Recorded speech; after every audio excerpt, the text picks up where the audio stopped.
Greetings, comrades! The people who are subscribed to this channel know that sometimes we cook and eat some strange things in Eastern Europe and in Bulgaria, to be more specific.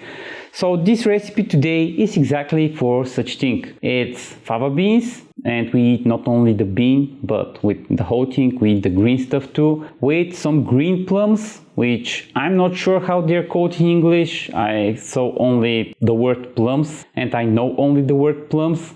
Here we call them janki, which means green plums like this, and we use them in a stew. How I imagine this was invented: basically some random babushka had in her garden fava beans, she had parsley, she had spearmint, garlic, and she looked at the tree and she said, I'll put that too, and she got like a handful of green plums and throw them into the stew.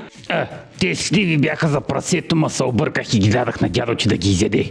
But I assure you, this is a very tasty stew, and it's maybe my favorite childhood stew that I always enjoyed and wanted my babushka to prepare. The only bad part is that fava beans is available for less than a month here, and basically you can prepare it only 1 or 2 times per year. And the strange thing is we don't have fava beans elsewhere. Like, they don't sell it in the shops frozen or in jars or something like that. So yeah, you either eat it while it's available or you freeze some in your fridge for when you want to eat it. If you don't enjoy the strange taste of fava beans though, you can do some regular green beans. It would turn out perfectly. The only hard part would be to find the green plums, I guess. But this stew is very tasty, very fresh. It's basically the perfect spring/summer dish that you can prepare. It's a vegetarian dish, but we will prepare some meat on the sides too, for those who enjoy meat, and that would be the plan for today. А така, виж го ти, тото и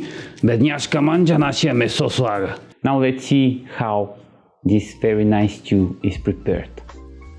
The fava bean stew starts with a generous amount of fava beans, of course. I had some like in the local grocery, and when I saw them I immediately got a ton of them.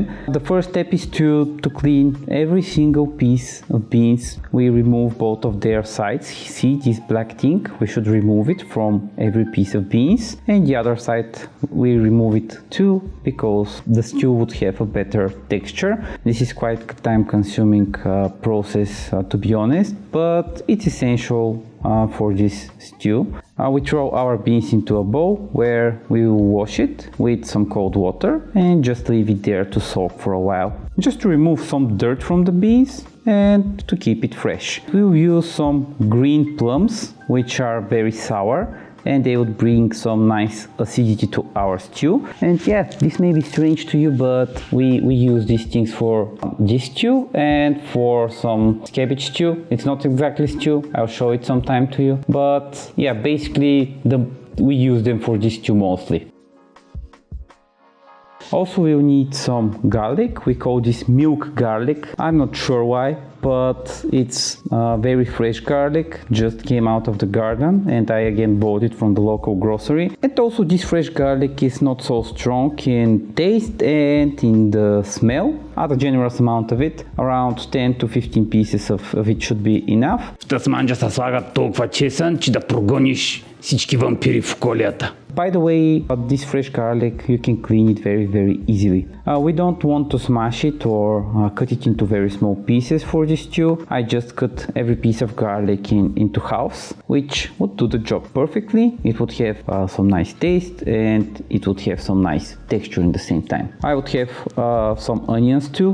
Typically I go with 1 huge onion, but in that case I got only small onions. That's why I go with 2 to 3 pieces of onion for the stew. Make sure to peel them, and after that we will just cut them, again not into very small cubes, just cut them with the typical technique for cutting onions, like that, into some medium cubes. And of course make sure not to cut your fingers off.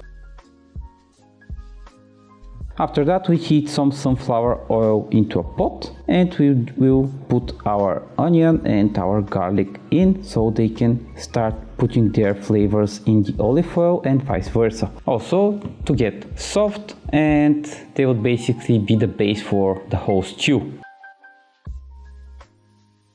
adding the fava beans.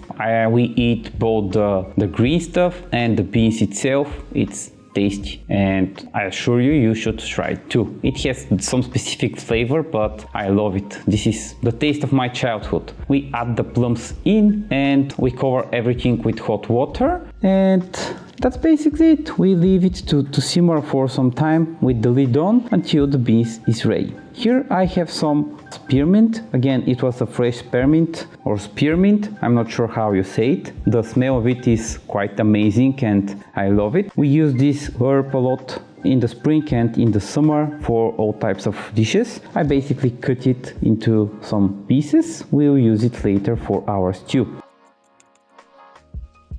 Meanwhile, our beans and our plums are on their way to be ready, and we'll make some other preparations while they are getting softer. This would be our thickener, just some 2 or 3 spoons of flour. I add them into a bowl and I'll cover them with some cold water while mixing with the whisk. This would make our stew with a very nice consistency later. Now is the time to add some spices like salt, sweet paprika. I add some dill and of course the spearmint. I can smell it through the screen. It's again reminds me how fresh this stew is and how much I love it. I add 150 grams of tomatoes and add the whole slurry of flour and water and mix for a while until it gets thicker. You can cook it and reduce it as much as you want.